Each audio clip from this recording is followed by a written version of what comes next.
Hello friends, അങ്ങനെ നമ്മുടെ മഹാലക്ഷ്മി പുതിയ പ്രൊമോയില് നമ്മുടെ കരുണയും മുത്തശ്ശിയും കൂടി ഒരു കാട്ടുവൈദ്യനെയൊക്കെ തപ്പിപ്പിടിച്ച് കൊണ്ടുവന്ന് വീട്ടിൽ കൊണ്ടുവന്നിട്ട് ഈ കാര്യങ്ങളൊക്കെ പറയുന്നുണ്ട്. ഇങ്ങനെ ഒരാൾക്ക് കൊടുക്കാൻ വേണ്ടിയാണ്, പക്ഷേ ആ വൈദ്യർ അറിയരുത് ഇങ്ങനെ ഒരു വിഷം മരുന്നിൽ ചേർത്തിട്ടുള്ളത് എന്ന് പറയുക കേട്ടോ. അപ്പൊ നമ്മുടെ ഈ കാട്ടുവൈദ്യൻ ഈ മരുന്ന് കലക്കി കൊടുത്താൽ ഒരു വൈദ്യർക്കും അറിയാൻ പറ്റത്തില്ല ഇത് എന്ത് വിഷമാണെന്നോ ഇത് മരുന്നിൽ കലർന്നിട്ടുണ്ടെന്നോ ഒന്നും കണ്ടുപിടിക്കാൻ പറ്റത്തില്ല എന്നും പറഞ്ഞൊരു മരുന്ന് കൊടുക്കുക കേട്ടോ. അപ്പൊ നമ്മുടെ കരുണയും മുത്തശ്ശിയും ഭയങ്കര ഹാപ്പി.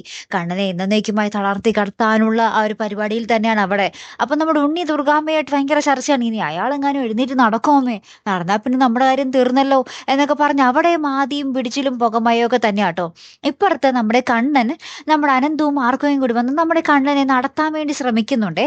അപ്പൊ ഇങ്ങനെ വീൽ ചെയറിൽ നിന്ന് പൊക്കുമ്പോൾ കണ്ണൻ അധികം പറ്റുന്നില്ല. കഴിഞ്ഞ ദിവസം ആ ഒരു ദേശത്തിൽ എഴുന്നേറ്റ പോലെ, ആ ഒരു കലിയടക്കാതെ എഴുന്നേറ്റ പോലെ ഉള്ളൊരു സംഭവം ഇപ്പോൾ പറ്റുന്നില്ല. നോർമലായിട്ട് നിൽക്കുമ്പോൾ നമ്മുടെ കണ്ണന് സാധിക്കുന്നില്ല. എണീക്കുമ്പോൾ കാല് ഭയങ്കര വേദന തോന്നുന്നു, അങ്ങോട്ടേക്ക് ഇരുന്ന് കളയുക. അപ്പൊ നമ്മുടെ മഹാലക്ഷ്മി നമ്മുടെ ഡോക്ടറും ഇങ്ങനെ ഭയങ്കര സങ്കടത്തോടു കൂടിയായിട്ട് നമ്മുടെ കണ്ണന്റെ ഈ കാഴ്ച കാണുന്നതേ.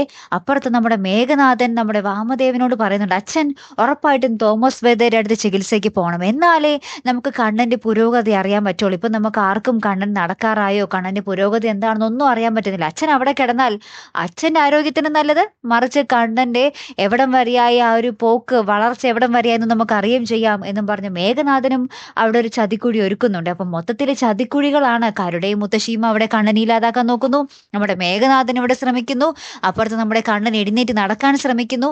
അങ്ങനെ പല പല സംഭവബഹുലമായിട്ടുള്ള ഒരു കാഴ്ചകളാട്ടോ നമുക്ക് പുതിയ എപ്പിസോഡിൽ കാണുവാൻ സാധിക്കുന്നത്.